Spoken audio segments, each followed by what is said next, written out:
Ruth, as we're starting this school year, I've been thinking a lot about identity and how we build identities in children to really position them to be learners, but also thinkers and problem solvers, and what kinds of things we're doing to help them own the fact that they're in charge of their learning and the things that they're doing.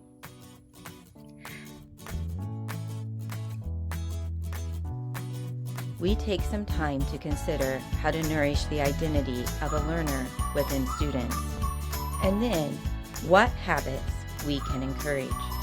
We consider creative and tactile ways to help students accept the identity of a learner as part of a classroom vision or mission. This is Sticky Hope. So we were at the NCTE-NCTM joint conference this summer, and at the closing, you heard a reference to James Clear's book, Atomic Habits, which I've been talking about for about a year now. Yeah. There were three parts to the closing, but one of the closing speakers was Howie Hua, and he talked about how from the first day of his classes, now he teaches college level math, but even in his college level math, he works on building their identity as mathematicians and people who love math. And I sat there like, I probably need to work on that. Like, I have never identified as someone who loves math. And in fact, I say, like, I'm not a math person. I'm the literacy person, and Ryan, my husband, is the math person. And so sitting in his presentation, in his closing, I was like, realizing how important it is for me to start shifting my thinking around that, because just in saying I'm not a math person, it is shifting my brain's focus and the openness I'm feeling towards trying something. And so if we step back from just math and look at the bigger picture of what kinds of identities we're promoting and allowing for kids to take on in our classrooms and our school communities, it is so important that we encourage them to see themselves as kind, like they're kind and they can do hard things and they are problem solvers and they're readers and writers and mathematicians and scientists and historians, right? Like, there are all of these things and they can be all of those things, and it's going to look different for each of them. Well, and that's the thing, right? Like, when we know who we are, so when my identity is that of being a learner, then my actions follow that. So if you're a person who loves math, then there's certain things that you do. Craig Groeschel on the Leadership Podcast, he talks about this and he calls it who before do. So you have to decide who you are and then what you do. So several years ago, I decided I wanted to be a hiker. And since then, since I decided like that's who I want to be, there are things that I do because I'm a hiker. And I think like that was kind of that conversation for the closing keynote, was when we know who we are, then our habits are going to follow. And it's so important to think about that in two contexts as educators. First, in identifying for children what identities are helpful for them, right? And so when you start to hear kids say, I'm not a math person, or I don't love math, or I don't love reading, I can't read, I'm not a reader, how do you shift that narrative and build up their identities in a positive way so that they're more open to learning? But also for yourself as an educator, deciding who you are and who you're going to be, even in those trickiest of situations where you don't necessarily want to be a positive light because it's just really hard and you're exhausted and overwhelmed. When we already know who we're going to be, we already have the habits to be that person, even when we're facing a hard moment. And so if we've decided we're going to be the positive and supporting person who keeps everyone safe, but also ensures that everyone feels a sense of belonging, we are able to do that even when we're feeling a little bit like, this is a really hard situation and I'm not sure what the best next step is. Yeah. We've been talking about that. Like, who do I want to be? So in the book that we're writing, and what this podcast is really about, is like, how do I navigate tricky or challenging behaviors with compassion?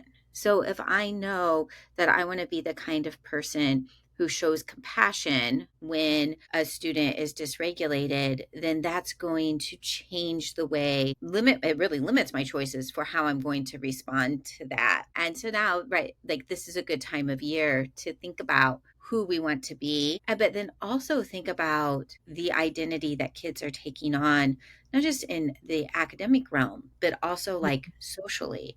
How are kids thinking of themselves? Am I the angry kid? If I feel Yes. like I'm the angry kid, then my habits are going to follow that.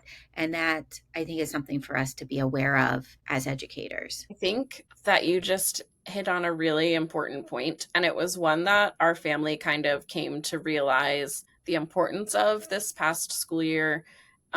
One of my kids came home and had overheard another child saying, "The Burt kids are mean." And I, as their mom, like their foster mom, right? So I identify as their mom now, but they came to us just about 3 years ago. And so to hear that like someone had considered my kids, who I love and see like all of these amazing things about, but also know that there have been hard moments, to hear that they identify our kids as mean made us all stop and think about how some of the things that they're struggling with are impacting the perception that people have of them, while also like kind of building identities for my kids. And I had never stopped to think about, like, I knew about all of the behaviors that were happening at school, right? Like I know all of the hard things, but I hadn't stopped to consider what every other kid in that room was thinking while those things were happening. And that gave me pause as a mom, but it also, as I stepped back into my classroom where some of those hard behaviors happen with other kids, made me consider the language that I'm using and how I'm processing tricky situations with the other students, because I don't want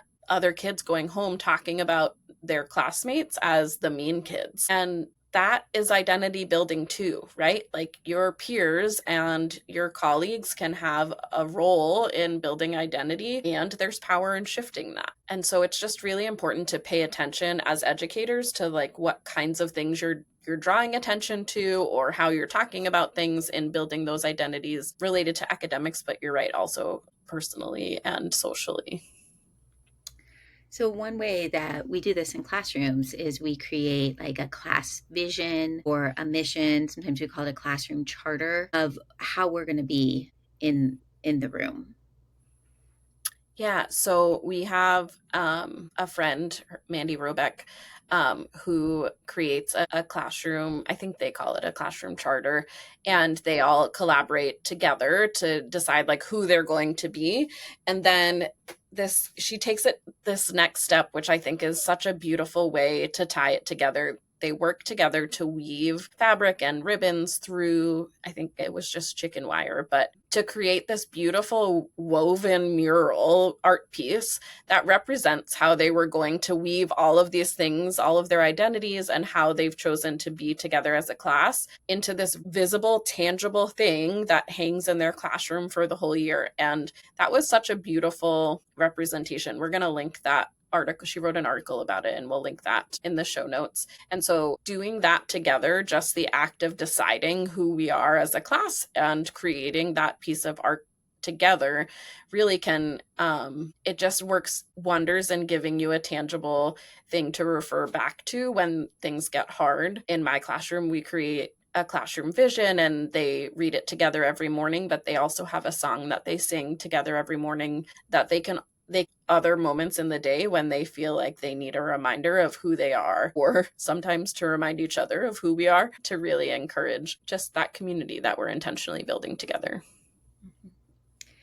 I think like there's a lot of power in that creation process. So, like, yes, creating the vision or the charter or who we're going to be in the classroom, but then also creating something tangible, something that everybody's worked on together in order to just remind ourselves of that we belong and that we all are working together for it. I've sometimes seen people like use thumbprints, and then the thumbprints, the kids make them into bugs, or the thumbprints all group together in like this big balloon kind of bouquet that can come down. Like there's lots of things that you can do, the weaving, thumbprints, lots of different ways to create around that. Years ago, I heard on NPR's Life Kit, they were talking about the power of art and how art helps the brain. So when we're creating these identity statements and then we're pairing it with a collective art project, we're actually nourishing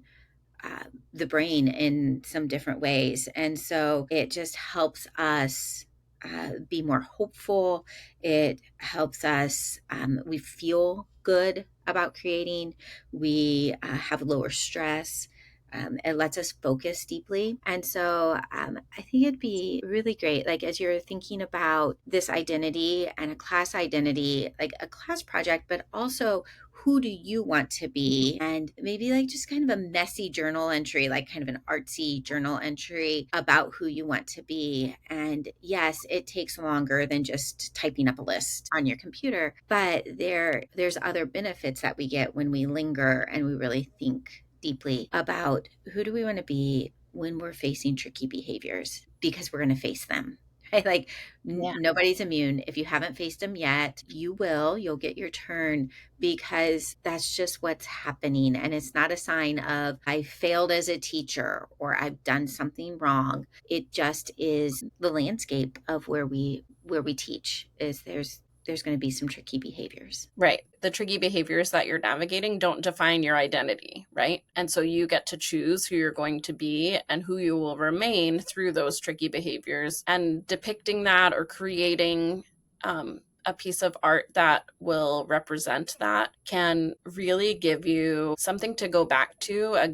It's almost a grounding tool, in that, like, in the face of those tricky moments, your brain will remember better the piece of art that you created. You'll be able to visualize it. You might even like be able to think about the sounds you were hearing or the smells you were smelling, because of how that works in the brain and how art connects different parts of your brain to communicate differently. And it will ground you in remembering the identity that you hold, that who you are, and navigating these behaviors with compassion, and the end goal, which is positioning that child who's having a hard time so that they can learn and engage while they belong the whole time.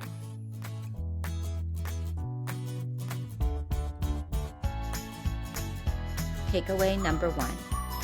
James Clear wrote in his book, Atomic Habits, your habits are how you embody a particular identity. Consider the identity you have for your students as learners and what kinds of habits connect to this identity.